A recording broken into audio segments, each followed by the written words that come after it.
दोस्तों जब भी हम YouTube पर एक नया चैनल बनाते हैं तो हमारी फर्स्ट प्रायोरिटी बन जाती है उस चैनल को जल्दी से जल्दी ग्रो करना, जो कि होनी भी चाहिए।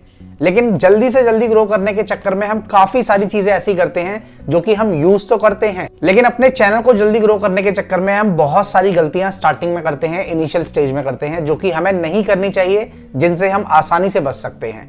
फॉर एग्जाम्पल के लिए हमें पता तो होता है कि हमें प्लेलिस्ट का इस्तेमाल कैसे करना है, हमें पता तो होता है कि हमें अपने चैनल पे एंड स्क्रीन कैसे लगानी है, लेकिन उसको लगाने का सही तरीका क्या है और उसमें किन किन चीजों का, किन किन बातों का आपको ख्याल रखना है, इन सब चीजों को आप इग्नोर करते हुए अपने काम को करते रहते हैं। आप डेली बेसिस पे वीडियोस भी डाल रहे होते हैं, अपने थंबनेल भी बहुत अच्छे से बना रहे होते हैं और बहुत अच्छे टाइटल्स भी दे रहे होते हैं अपनी वीडियोस को, लेकिन उसके बाद भी आपका चैनल जल्दी ग्रो नहीं करता है। उसका रीजन बहुत ही बेसिक सा होता है, और खासकर भक्ति चैनल ऐसे होते हैं जिन भक्ति चैनल्स को बहुत ही आसानी से ग्रो किया जा सकता है, उन पर भी लोग काफी टाइम तक स्टक हो जाते हैं और उनके चैनल को वो ग्रो नहीं कर पाते हैं। अब उसका क्या रीजन है, आइए जानते हैं आज की इस वीडियो में। वीडियो को लाइक करके चैनल को सब्सक्राइब जरूर कर दीजिएगा, क्योंकि मैं इसी तरीके का कंटेंट आपके लिए बनाता रहता हूं। यहाँ पे सबसे पहले हम बात करेंगे आपकी वीडियो के अंदर, आपके चैनल के अंदर लगने वाले प्लेलिस्ट की, और उसके बाद हम बात करेंगे एंड स्क्रीन की। दोनों ही चीजें ऐसी हैं जो आप डेफिनेटली यूज कर रहे होंगे एक भक्ति चैनल पर, और अगर नहीं कर रहे हैं तो ये आपको डेफिनेटली यूज करनी है,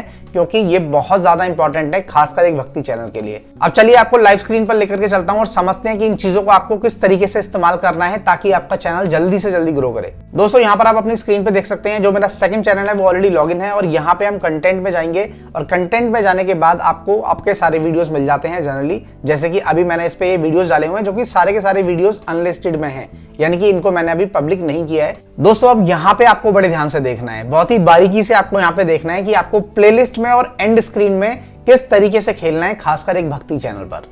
जनरली क्या होता है कि जब हम यहाँ पे किसी भी एक वीडियो को ओपन कर लेते हैं और इसके अंदर अगर आपको प्लेलिस्ट बनानी है, प्लेलिस्ट लगानी है, तो प्लेलिस्ट का सबसे इंपॉर्टेंट और मोस्ट कॉमन जो रूल है वो ये है कि जब भी आप एक भक्ति चैनल की प्लेलिस्ट बना रहे हैं, तो फॉर एग्जाम्पल के लिए आपके भक्ति चैनल पर बहुत सारे मल्टीपल भजन होते हैं, मल्टीपल चीजें होती हैं जो आप करते हैं। हो सकता है आपने किसी कथा का विस्तार किया हो सकता है आपने कोई भजन सुनाया हो सकता है आपने किसी भी चीज की कोई पुरानी स्टोरी बताई हो, कुछ भी हो सकता है। तो आपको उसी हिसाब से और उसी पर्टिकुलर टाइटल के साथ वो प्लेलिस्ट बनानी है।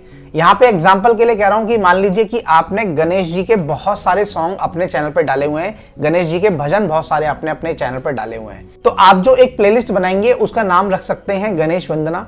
गणेश वंदना के नाम पे आप एक प्लेलिस्ट बना लीजिए, और जितने भी ऐसे भजन, जितने भी ऐसे सॉन्ग, जितने भी ऐसे मंत्र हैं जो कि गणेश जी से रिलेटेड हैं, वो सारे के सारे आप उसी प्लेलिस्ट में डालिए।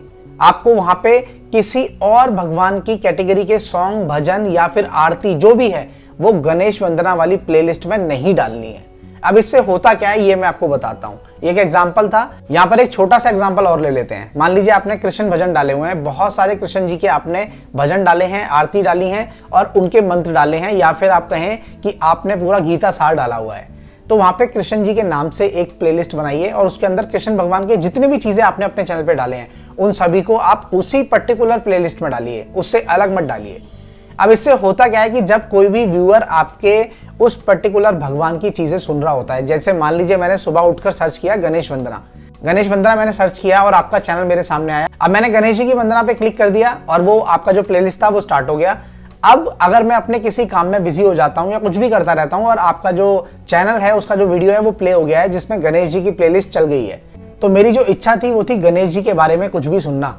तो जब गणेश वंदना खत्म भी हो जाएगी उसके बाद भी उसमें सारी की सारी चीजें गणेश जी के बारे में ही चलती रहेंगी, तो मैं उसको पलट करके बंद नहीं करूंगा, या फिर कहें कि मुझे उसको चेंज करने की जरूरत नहीं है, क्योंकि मैं उससे संतुष्ट हूं, मैं वही सुनना चाहता था जो अभी तक आप सुना रहे हैं। तो यहाँ पे खास ध्यान रखने वाली ये बात है। अब मान लीजिए आपने सिर्फ एक ही गणेश वंदना उसमें डाली है या आपने प्लेलिस्ट बनाई ही नहीं है, तो उसके इसमें क्या होगा, आपका एक गणेश जी का सॉन्ग चलेगा और वो बंद हो जाएगा। फिर वो जो व्यूअर है वो आएगा अपने मोबाइल के पास और वहां पे कोई और चीज सर्च करके वो सुनना शुरू कर देगा। लेकिन एक ही पर्टिकुलर चीज अगर वो चलती रहेगी, एक ही टॉपिक पे, एक ही चीज पे लगातार, तो वो सुनता रहेगा उसको। अब जिनको नहीं पता कि प्लेलिस्ट कहाँ से क्रिएट करते हैं, कैसे क्रिएट करते हैं, तो उनको मैं यहाँ पे बता देता हूँ। प्लेलिस्ट यहाँ से आप क्रिएट कर सकते हैं। फॉर एग्जाम्पल के लिए मैंने इस पर्टिकुलर चैनल पे अभी 2 प्लेलिस्ट एक्टिवेट की हुई हैं, जिसमें एक है बड़ा सोचें बड़ा करें और दूसरी है मोटिवेशन फॉर ऑल। यानी कि अब जितनी भी मैं इस पे वीडियोस डालता हूं, जो मोटिवेशनल वीडियोस होती हैं वो मैं इस पर्टिकुलर चेकलिस्ट में डालता हूं, और जो दूसरी वाली जैसे कि अभी एक बुक में रीड कर रहा हूं जिसको मैं पढ़ करके लोगों को सुना रहा हूं, तो यहाँ पे मैंने उसी बुक का टाइटल दे दिया है अपनी इस प्लेलिस्ट को। अब इससे क्या होगा कि जब भी किसी को ये वाली बुक पढ़नी होगी तो वो सिर्फ इस वाली प्लेलिस्ट पे क्लिक करेगा और वहां पे आपको सारे के सारे चैप्टर्स इस पर्टिकुलर बुक के मिल जाएंगे। तो ये होता है प्लेलिस्ट को बनाने का सही तरीका।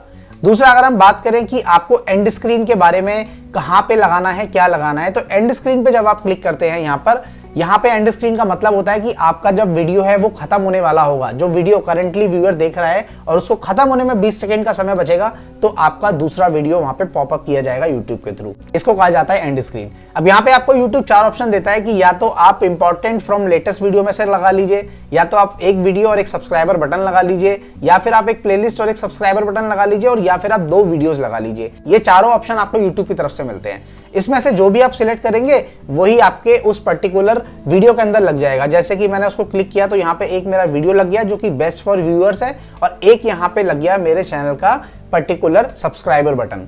तो यहाँ पे आप इस तरीके से एंड स्क्रीन का इस्तेमाल कर सकते हैं। एंड स्क्रीन पे आपको ख्याल क्या रखना है कि आपको YouTube कहता है कि 20 सेकंड पहले ही आप लगा दो, लेकिन आप उसको 20 सेकंड पहले ना लगाएं, आप उसको थोड़ा सा आगे ले जाकर कम से कम 10 या 5 सेकंड पहले ही लगाएं, उससे पहले आप ना लगाएं। क्योंकि उससे क्या होता है कि आपका जो करंट वीडियो है, जो अभी व्यूअर देख रहा है, उसका AVD खराब होता है, यानी कि उसका एवरेज व्यू ड्यूरेशन खराब होता है, फिर उसके आगे जाकर के इंप्रेशन भी कम जाते हैं।